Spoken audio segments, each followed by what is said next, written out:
Assalamualaikum warahmatullahi wabarakatuh. Kami dari kelompok 4 ingin menjelaskan materi matematika dasar mengenai fungsi dan relasi. Berikut nama-nama anggota dari kelompok 4. Ada Abdul Aziz Al-Azhari, ada Bagas Ibnu Saputra, ada Muhammad Surya Afdan, ada Nadia Putri Brata, ada Suharti dan Syanda Putri Fauziah. Langsung saja ke materi pertama, yaitu definisi relasi. Relasi merupakan pernyataan hubungan antara suatu anggota himpunan dengan anggota himpunan lainnya. Himpunan A dan himpunan B dikatakan memiliki relasi jika ada anggota himpunan yang saling berpasangan. Relasi antara dua himpunan dapat dinyatakan dengan 3 cara, yaitu diagram panah, himpunan pasangan berurutan, dan diagram kartesius. Yang pertama, diagram panah. Diagram panah merupakan cara yang paling mudah untuk menyatakan suatu relasi. Diagram ini membentuk pola dari suatu relasi ke dalam bentuk gambar arah panah yang menyatakan hubungan antara anggota himpunan A dengan anggota himpunan B. Berikut gambar diagramnya, yaitu himpunan A, Abdul Aziz, menunjukkan ia menyukai warna merah pada himpunan B, dan begitu pula ke bawahnya. Jadi, relasi antara kedua himpunan tersebut dapat dinyatakan dengan panah-panah yang memasangkan anggota himpunan A dengan anggota himpunan B. Yang kedua, himpunan pasangan berurutan. Selain dengan diagram panah, suatu relasi juga dapat dinyatakan dengan menggunakan himpunan pasangan berurutan. Caranya dengan memasangkan himpunan A dengan himpunan B secara berurutan. Kita dapat mengambil contoh dari contoh diagram di atas tadi. Abdul Aziz menyukai warna merah, Bagas menyukai warna merah dan biru, dan begitu pula seterusnya. Dari uraian di atas, kita dapat menyatakan relasinya dengan himpunan pasangan berurutan, yaitu sebagai berikut. Dalam kurung Abdul Aziz, merah, yang artinya Abdul Aziz menyukai warna merah. Jadi, relasi antara himpunan A dengan himpunan B dinyatakan sebagai himpunan pasangan berurutan X dan Y, dengan X anggota himpunan A dan Y anggota himpunan B. Yang ketiga, diagram kartesius. Diagram kartesius menyatakan relasi antara dua himpunan dari pasangan berurutan yang kemudian dituliskan dalam bentuk dot atau titik-titik. Contoh dari relasi antara anak dengan warna kesukaannya, yaitu himpunan A, ada Abdul Aziz, Bagas, Surya, Nadia, Suharti, Syanda. Dan himpunan B ada merah, kuning, hijau, dan biru. Dapat digambarkan dalam bentuk diagram kartesius seperti di bawah ini. Contohnya, Abdul Aziz menarik titik-titik dan berhenti pada himpunan B, yaitu merah. Dan begitu pula seterusnya. Bahasan selanjutnya, ini mengenai fungsi. Fungsi atau pemetaan ini merupakan relasi dari himpunan A ke himpunan B. Jika setiap anggota himpunan A berpasangan tepat satu dengan anggota himpunan B. Nah, semua anggota himpunan A atau daerah asal ini disebut domain. Sedangkan semua anggota himpunan B atau daerah kawan ini disebut kodomain. Hasil dari pemetaan antara domain dan kodomain disebut range. Fungsi atau daerah hasil. Sama halnya dengan relasi. Fungsi juga dapat dinyatakan dalam bentuk yang pertama diagram panah, yang kedua himpunan pasangan berurutan, dan yang ketiga ini diagram kartesius.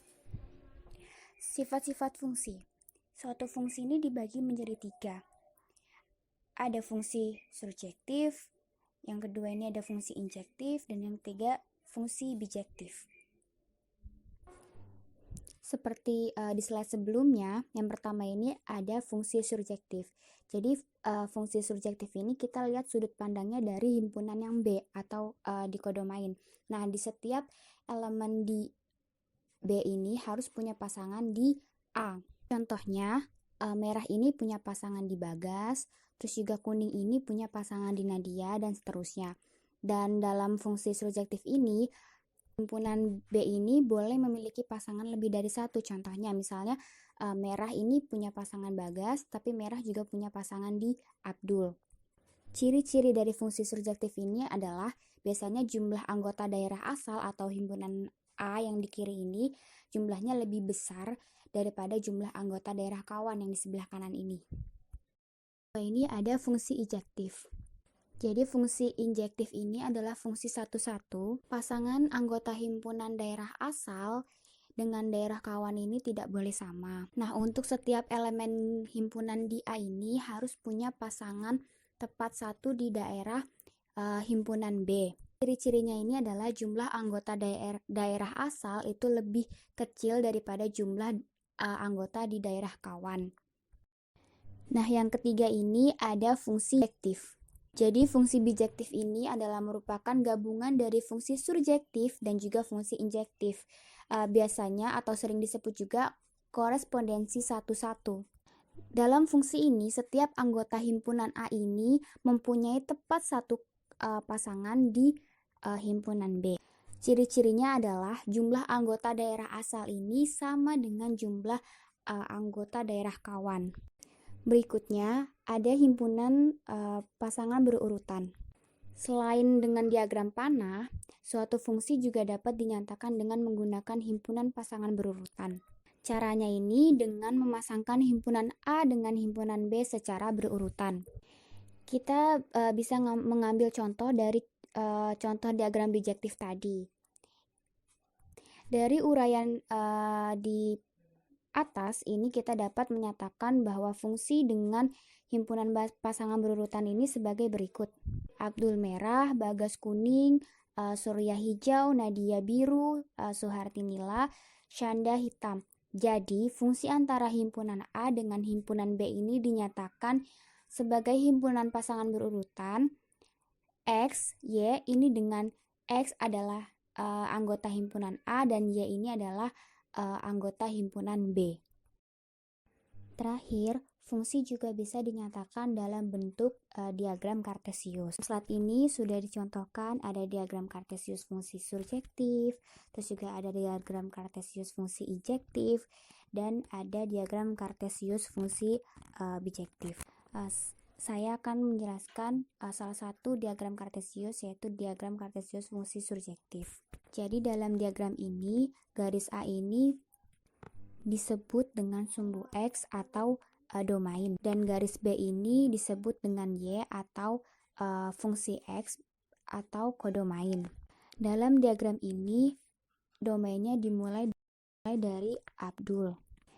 Abdul ini nilainya ada di merah, terus saat Nadia ini nilainya ada di kuning, dan Syanda ini nilainya ada di hijau. Nah, dari titik-titik diagram kartesius ini sebenarnya bisa dihubungkan. Maka kita hubungkan saja garis-garisnya. Sekian penjelasan presentasi dari saya, Suharti, beserta rekan saya yaitu Syanda. Kurang lebihnya mohon maaf. Wassalamualaikum warahmatullahi wabarakatuh.